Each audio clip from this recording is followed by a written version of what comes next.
पिछले लेक्चर में अपन ने 4 यूनिट पूरे कर लिए थे। आज अपन अंतिम यूनिट सूत्रधारी तथा उसकी सहायक कंपनियों के संगठित लेखे चैप्टर शुरू करेंगे। यह एक ही चैप्टर है जो एक इकाई है, इसलिए इसको ध्यान से समझना है। Consolidated accounts of holding and group companies. तो सबसे पहले बात आती है कि सूत्रधारी कंपनी किसे कहते हैं। सूत्रधारी कंपनी से आपका क्या आशय है? तो कोई भी कंपनी जब किसी अन्य कंपनी के संचालक मंडल के अधिकांश सदस्यों को नियुक्त करके उस पर अपना नियंत्रण करती है, या यूं कह दें कि कोई भी कंपनी किसी अन्य कंपनी के कुल समता अंश पूंजी के आधे से अधिक अंश खरीद लेती है, तो उसे साधारण शब्दों में जिस कंपनी के अंश खरीदे हैं उसकी सूत्रधारी कंपनी कहते हैं, और उस अन्य कंपनी को जिसके अंश खरीदे गए हैं उसे सहायक कंपनी कहा जाता है। अर्थात एक सूत्रधारी कंपनी अपने सहायक कंपनियों पर नियंत्रण करती है, और सूत्रधारी कंपनी के पास सहायक कंपनी के मेजॉरिटी शेयर्स मतलब 50% से अधिक शेयर्स विद्यमान होते हैं। इसलिए सूत्रधारी कंपनी के पास सहायक कंपनी में स्वामित्व प्रदान करने की मतलब प्रोप्राइटरी इंटरेस्ट प्रदान करने वाली चुकता पूंजी का आधे से अधिक भाग होता है। इस कारण सहायक कंपनी में विद्यमान मताधिकार में भी मतलब सहायक कंपनी में विद्यमान मताधिकार वोटिंग पावर्स में भी सूत्रधारी कंपनी को बहुमत प्राप्त हो जाता है, मेजॉरिटी सूत्रधारी कंपनी की हो जाती है।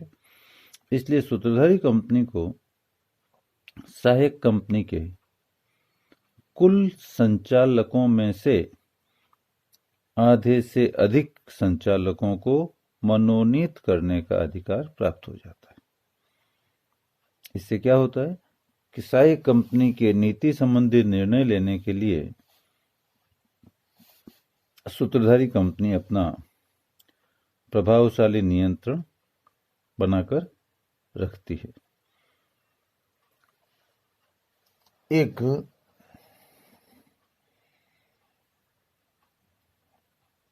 कंपनी अधिनियम 2013 में सूत्रधारी कंपनी की जो परिभाषा दी गई है उसमें धारा 246 के अनुसार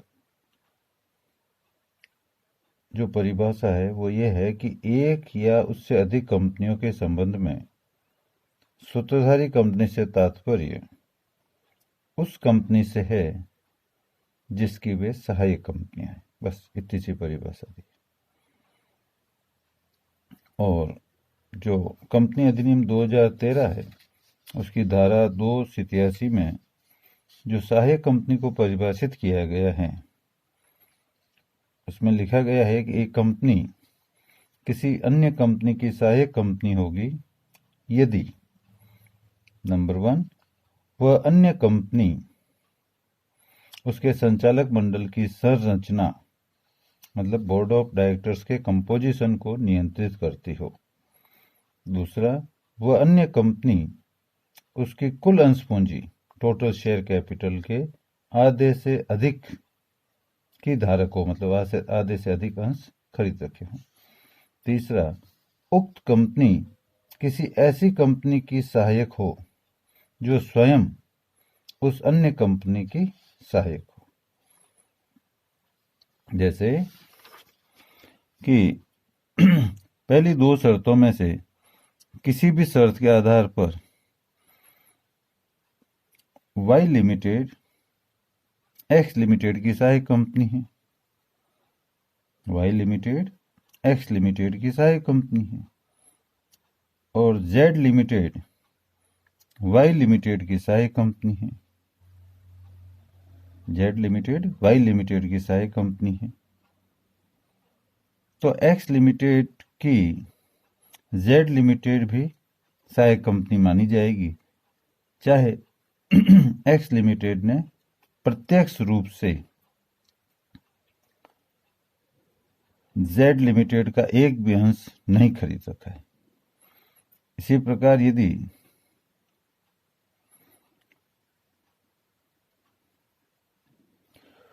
ए लिमिटेड जेड लिमिटेड की सहायक कंपनी है, तो ए लिमिटेड वाई लिमिटेड तथा एक्स लिमिटेड दोनों की सहायक कंपनी मानी जाएगी, और यही क्रम आगे चलता रहेगा। यदि एक कंपनी किसी अन्य कंपनी की सहायक कंपनी है, तो वह अन्य कंपनी उक्त कंपनी की सूत्रधारी कंपनी मानी जाती है। अब क्या है कि सूत्रधारी कंपनी और सहायक कंपनी के जो मैंने अभी परिभाषा में आपको बताया, उसके रूप अपन डिस्कस करें तो उसको इस रूप में अपन कह सकते हैं कि एक विद्यमान कंपनी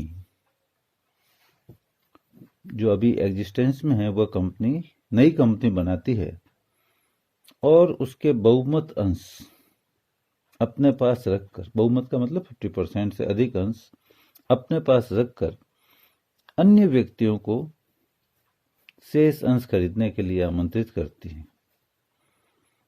तो ऐसी सूत्रधारी कंपनी को अपन संरक्षक कंपनी, पैटर्न कंपनी कहते हैं। ध्यान रखना, 2 नंबर के सवाल पूछे तो पैटर्न कंपनी कौन सी होती है कि कोई भी विद्यमान कंपनी एक नई कंपनी बनाती है और उस कंपनी के मेजॉरिटी शेयर्स, बहुमत अंश मतलब 50% से अधिक अंश अपने पास रखकर बचे हुए अंश अन्य व्यक्तियों को खरीदने के लिए आमंत्रित करती है, तो उसे अपन संरक्षक कंपनी कहते हैं। मतलब वो सूत्रधारी होती है, पर उस सूत्रधारी कंपनी को संरक्षक कंपनी कहते हैं। इसी तरह से एक दूसरा उदाहरण लेते हैं। बहुत सी विद्यमान कंपनियों में प्रतिस्पर्धा चलती है, कंपटीशन का जमाना है। इस प्रतिस्पर्धा को रोकने के लिए एक नई कंपनी समामेलित की जाती है, बनाई जाती है, जो उन प्रतिस्पर्धी विद्यमान कंपनियों में से जो भी कॉम्पिटिटिव कंपनीज है, उन सब के आधे से अधिक मात्रा में समतांश खरीद लेती।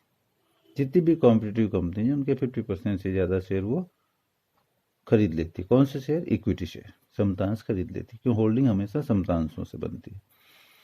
तो इसके परिणाम स्वरूप क्या होगा? वह नई कंपनी जो अपने बनाई है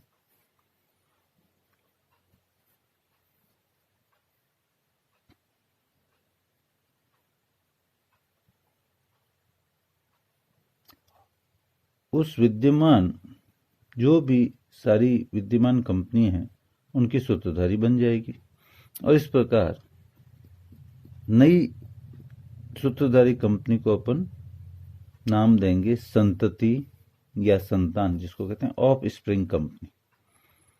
तो क्या मतलब हुआ? बहुत सिंपल सी बात है कि यदि विद्यमान कंपनियों में बहुत प्रतिस्पर्धा है तो उस प्रतिस्पर्धा को रोकने के लिए अपन एक नई कंपनी बना लेते हैं, और वो नई कंपनी उन सारी कॉम्पिटिटिव कंपनीज के 50% से ज़्यादा इक्विटी शेयर्स खरीद लेती है। तो नेचुरली वो होल्डिंग बन गई। तो इस प्रकार जो होल्डिंग कंपनी बनी, उस होल्डिंग कंपनी को नाम देंगे अपन संतति या संतान कंपनी, इंग्लिश में कहते हैं ऑफ स्प्रिंग कंपनी। इसी तरह से अभी मैंने जो सहायक कंपनी की परिभाषा कंपनी अधिनियम 2013 की बताई, उसको यहाँ थोड़ा सिंप्लीफाई करके बताऊं तो एक कंपनी किसी अन्य कंपनी की सूत्रधारी होते हुए भी स्वयं किसी तीसरी कंपनी की सहायक कंपनी भी हो सकती है। मतलब कोई एक कंपनी किसी अन्य कंपनी की सूत्रधारी है और खुद किसी तीसरी कंपनी की सहायक कंपनी हो सकती है। इसको अपन उदाहरण से समझते हैं। जैसे ब कंपनी के पास स कंपनी के बहुमत अंश से, ब कंपनी के पास स कंपनी के बहुमत अंश से, तो ब कंपनी क्या हो गई? ब कंपनी सूत्रधारी कंपनी हो गई। और स कंपनी ब कंपनी की सहायक कंपनी हो गई। यहां तक तो क्लियर। अब देखो आगे। परंतु अब अ कंपनी के पास यदि ब कंपनी के अधिकांश अंश होने से ब कंपनी खुद भी अ कंपनी की सहायक कंपनी हो जाएगी। तब यदि अ कंपनी ब कंपनी के 50% से अधिक अंश खरीद ले तो अ कंपनी है वो ब की सूत्रधारी बन जाएगी और ब कंपनी अ कंपनी की सहायक कंपनी बन जाएगी। तो इस उदाहरण में स कंपनी जो ब कंपनी की सहायक है वह अ कंपनी की भी सहायक कंपनी मानी जाएगी। अंतर केवल इतना रह जाएगा, ब कंपनी है वो अ कंपनी की प्रत्यक्ष सहायक कंपनी है, जबकि स कंपनी अ कंपनी की परोक्ष सहायक कंपनी या उसको कहते हैं उप सहायक कंपनी है। तो इस तरह से अपन ये कह सकते हैं कि अ कंपनी स कंपनी की अंततो गत्वा सूत्रधारी अल्टीमेट होल्डिंग कंपनी है। कैसी होल्डिंग कंपनी है? अंततो गत्वा सूत्रधारी अल्टीमेट होल्डिंग। सूत्रधारी तथा सहायक कंपनियों से संबंधित प्रावधानों का कंपनी अधिनियम 2013 की धारा 2 में विस्तार से उल्लेख किया गया है, जो कि परिभाषाएं अपन ने अभी समझी थी। अब अपन आगे बढ़ते हैं। भाई सूत्रधारी कंपनी है तो सूत्रधारी कंपनी प्रणाली बिजनेस संगठन का एक अंश है, मतलब बिजनेस कॉम्बिनेशन का एक पार्ट है। पूर्ण एकीकरण में विभिन्न कंपनियों का विलीनीकरण हो जाता है, परंतु सूत्रधारी कंपनी बनाने पर सहायक कंपनी या अन्य कंपनियों का पृथक अस्तित्व बना रहता है। मतलब अपन एकीकरण कर देते हैं जब तो कंपनियों का पूरा विलय हो जाता है और नाम जो दूसरी कंपनी विलीन होती है उनका नाम खत्म हो जाता है। परंतु सूत्रधारी कंपनी बनाते हैं तो उसमें सहायक कंपनी अपना पृथक अस्तित्व बनाकर रख सकती है और व्यापार में उनकी ख्याति का लाभ उठाया जा सकता है। प्रत्येक सहायक कंपनी और सूत्रधारी कंपनी के अंतिम खाते भी अलग अलग तैयार किए जाते हैं। इससे प्रत्येक कंपनी की अलग अलग लाभार्जन क्षमता भी ज्ञात की जा सकती है। प्रत्येक कंपनी अपनी कोई हानि हो तो उसे आयकर निर्धारण की दृष्टि से अलग रूप से कैरी फॉरवर्ड कर सकती है, आगे ले जा सकती है। और यदि व्यापारिक संगठन मतलब सूत्रधारी और सहायक कंपनी का जो संबंध है उसको व्यापारिक संगठन बोलते हैं, तो यदि व्यापारिक संगठन को भंग करना हो, मतलब उसको आगे कंटिन्यू नहीं रखना हो सूत्रधारी और सहायक कंपनी के संबंध को, तो सूत्रधारी कंपनी को अपनी सहायक कंपनी के अंश बाजार में केवल बेचने होते हैं और कोई भी वैधानिक औपचारिकताओं की आवश्यकता नहीं। वो अपने शेयर्स जो उसके पास सहायक कंपनी के खरीदे हुए बाजार में बेच दे, उसकी होल्डिंग कम हो जाएगी और 50% से कम हिस्सा रहते ही वो होल्डिंग नहीं रहेगी। तो इन सारी अनुकूलताओं के साथ साथ इस प्रणाली के कुछ दोष भी हैं। सूत्रधारी कंपनी के द्वारा छिपे रूप में एकाधिकार स्थापित किया जा सकता है, क्योंकि प्रत्यक्ष रूप से भले ही समस्त सहायक कंपनियां अलग अलग व्यापार करती हो, परंतु वास्तव में इन कंपनियों की नीतियां उनकी सूत्रधारी कंपनियों से नियंत्रित होती है। इस तरह का गुप्त एकाधिकार सामाजिक दृष्टि से अवांछनीय सिद्ध हो सकता है। कुछ एक चालाक व्यापारी कम रकम लगाकर बहुत बड़ी आर्थिक सत्ता का केंद्रीकरण कर सकते हैं। वे एक सूत्रधारी कंपनी के बहुमत अंशों में रकम लगाकर उसकी समस्त सहायक कंपनियों तथा उन सहायक कंपनियों की उप सहायक कंपनियों का नियंत्रण अपने हाथ में ले लेते हैं और आपसी व्यापारिक सौदे बहुत ऊंचे या नीचे भावों पर करके आपसी कंपनियों के लाभ जो होते हैं उनको मनचाहे तरीके से बढ़ा या घटा सकते हैं और सहायक कंपनियों के अल्पमस्त अंशधारियों के हितों को हानि पहुंचा सकते हैं और ऐसी हानि पहुंचाकर उनका शोषण किया जाता है।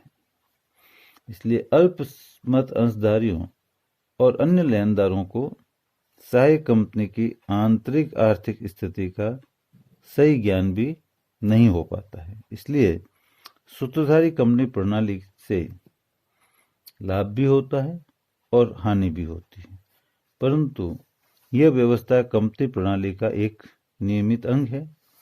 इसलिए उस पर उचित नियंत्रण करने के लिए कंपनी अधिनियम में आवश्यक प्रावधान किए गए हैं।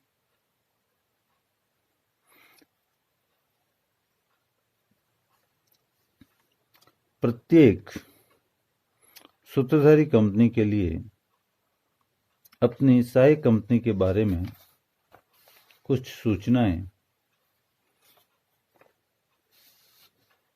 चिट्ठे में देना आवश्यक होता है। उन सूचनाओं में सबसे पहली सूचना होती है सूत्रधारी कंपनी का सहायक कंपनी में विनियोग। सूत्रधारी कंपनी को अपना स्थिति विवरण बनाते समय उसमें अपने विनियोग दिखाते समय सहायक कंपनी से खरीदे गए अंश, ऋण पत्र, बॉन्ड, इन सब को पृथक से दिखाना चाहिए। इसी तरह दूसरा है दत्त ऋण व अग्रिम। सूत्रधारी कंपनी को अपने स्थिति विवरण में अपने अन्य ऋणों से अलग सहायक कंपनी को दिए गए ऋण तथा अग्रिम दर्शाए जाने चाहिए। इसी तरह से तीसरी चीज है सहायक कंपनी से प्राप्त सुरक्षित ऋण। यदि सूत्रधारी कंपनी ने अपनी सहायक कंपनी को किसी प्रतिभूति के अगेंस्ट, मतलब कोई प्रतिभूति गिरवी रखकर ऋण प्राप्त किया है, तो स्थिति विवरण में सहायक कंपनी से प्राप्त ऋण और अग्रिम, मतलब loan and advances from subsidies, अलग से दिखाना पड़ता है। इसी तरह से सहायक कंपनी से प्राप्त असुरक्षित ऋण। सूत्रधारी कंपनी ने अपनी सहायक कंपनी को बिना कोई प्रतिभूति दिए या बिना कोई प्रतिभूति गिरवी रखे ऋण प्राप्त किया है, तो उसे भी स्थिति विवरण में अलग से दिखाना पड़ता है। इसी तरह चालू दायित्व। यदि सूत्रधारी कंपनी ने सहायक कंपनी से माल या सेवाएं प्राप्त की है और उसके बदले भुगतान स्थिति विवरण बनाने की तिथि तक भी प्राप्त नहीं किया, मतलब बैलेंस शीट बनाने तक उसका भुगतान सहायक कंपनी को नहीं किया, सहायक कंपनी ने प्राप्त नहीं किया वो भुगतान, या होल्डिंग कंपनी ने उन सेवाओं और माल के बदले जो पैसा ड्यू बनता है उसका भुगतान नहीं किया है, तो स्थिति विवरण में चालू दायित्व, मतलब करंट लायबिलिटी शीर्षक के नीचे पृथक से सहायक कंपनी को कितना पेमेंट करना है वो दिखाना पड़ता है। इसी तरह से चालू संपत्ति। यदि सूत्रधारी कंपनी ने सहायक कंपनी को कोई माल या सेवाएं प्रदान की है और उसके बदले सहायक कंपनी ने भुगतान किया नहीं है, पैसा आना बाकी है, तो स्थिति विवरण बनाने की तिथि तक यदि ऐसा पैसा आना बाकी है तो उसे चालू संपत्तियों के शीर्षक में नीचे पृथक से सहायक कंपनी के नाम से दिखाना पड़ता है। इसके बाद आगे अपन डिस्कस करेंगे सहायक कंपनी से प्राप्त लाभांश का व्यवहार।